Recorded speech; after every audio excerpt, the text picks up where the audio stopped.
Hello and welcome back to another quick and dirty review.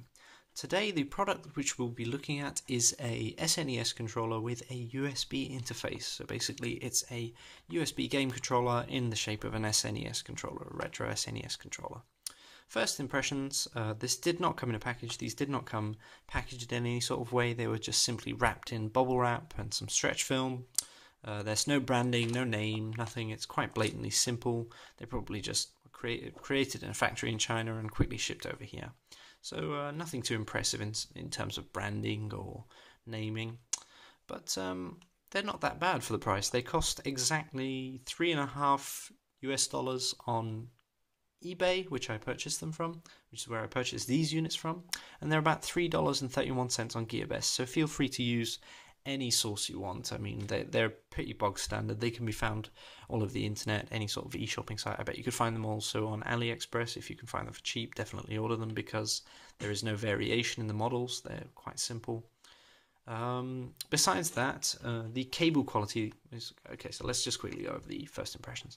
The cable quality is quite good. It's thick. I like it. I don't think it will be snapping anytime soon. It's probably quite resistant to strain, which is nice because you'd probably look for something like that in a controller after all the cable would be dangling about.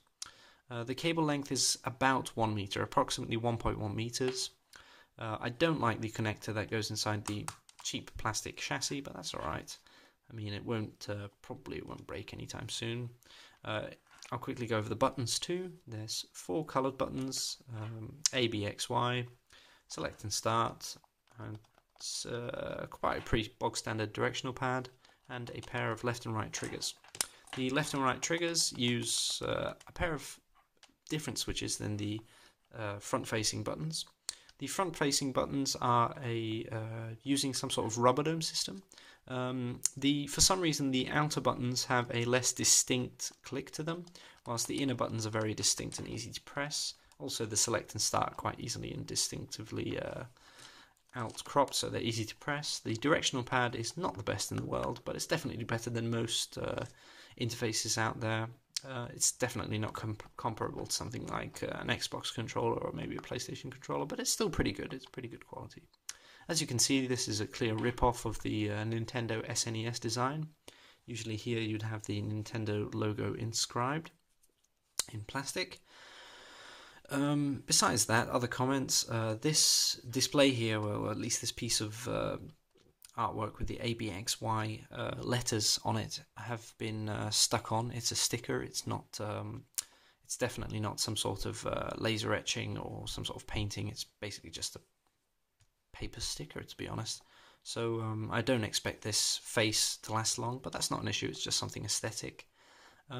Besides that, nothing much to mention about them. When you plug them into the PC, it sees them as a game controller and will quickly start installing its own driver software. There is a distinct piece of plastic which is stuck in this one, I think, as you can hear it rattles a bit, which is not very nice.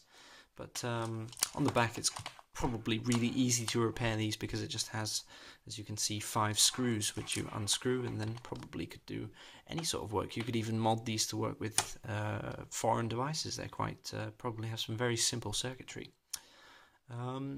Besides that, I tested it with a few arcade games. I tried The Binding of Isaac, the original version, on Steam, and it did not recognize the controls. I had to set them up manually, but it still worked. As soon as I set them up, it was fairly easy to play the game with. As I said, you'd probably need a third-party software if you're playing a non-Steam game like Xpadder, or something to set up the key bindings of the keys to the controls in the game. But besides that, they're quite normal, quite simple controllers, especially considering the $3 price tag. They're basically very dirt cheap. I would definitely recommend them if you're thinking of buying a pair of cheap game controllers, maybe for some kids or as a cheap present for someone.